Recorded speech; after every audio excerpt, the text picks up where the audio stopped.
বরিশালের আগুইলঝাড়ায় শুরু হয়েছে ৩ দিনের বৈশাখী মেলা। এবছর মঙ্গলবার থেকে শুরু হওয়া শতবর্ষী এই মেলা চলবে বৃহস্পতিবার পর্যন্ত। এলাকার লোকজন জানান, মহাত্মা রায়চরণ বৈরাগী ১০০ বছরেরও বেশি আগে এই মেলার সূচনা করেন।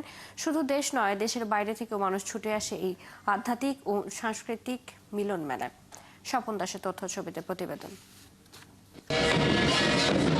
পঞ্জিকা অনুযায়ী প্রতি বছর বৈশাখের ২৯ তারিখে অনুষ্ঠিত হয় ঐতিহ্যবাহী এই বৈশাখী মেলা।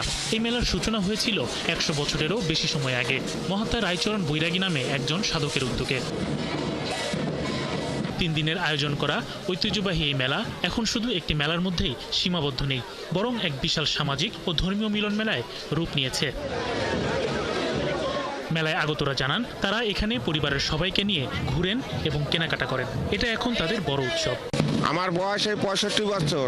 আমি ছোটবেলা থেকে দেখতে আসি এই মেলা ২৯শে বৈশাখ প্রত্যেক বছর মেলে। ১০০ বছরের উপর হইতে মেলা হইতে আছে, সুন্দর মেলা হইতে আছে, এখনো আমরা দেখতে আছি। এই মেলায় আমরা প্রতি বছর অংশগ্রহণ করি, বিভিন্ন ধরনের দোকানপাট ওঠে, আমরা এখান থেকে জিনিসপত্র কিনি। বিভিন্ন নাচ গান, পুতুলবাজি, সার্কাস এগুলো বেশ নিয়মিতভাবে চলতো। মাকে নিয়ে আসছি, তারপরে এই যে ছোট ভাইজি আছে ওকে নিয়ে আসছি, তাই তো ভালোই লাগতেছে, ঘুরতেছি। আর আমরা চাই যে আমরা বৃদ্ধ অবস্থায় যে আমাদের বাচ্চা সন্তান এরাও যেন এই মেলাটির দিকে দেখতে পায়। প্রতি বছরের মতো এবারও মেলা উপলক্ষে দেশের বিভিন্ন অঞ্চল থেকে আগত দোকানিরা হরেক রকম পসরা নিয়ে হাজির হয়েছেন। ব্যবসায়ীরা জানান, প্রতি বছর এই মেলা উপলক্ষে দোকান নিয়ে হাজির হন তারা। মেলায় আমি ৩০ বছর ধরে দোকান ব্যবসা করি।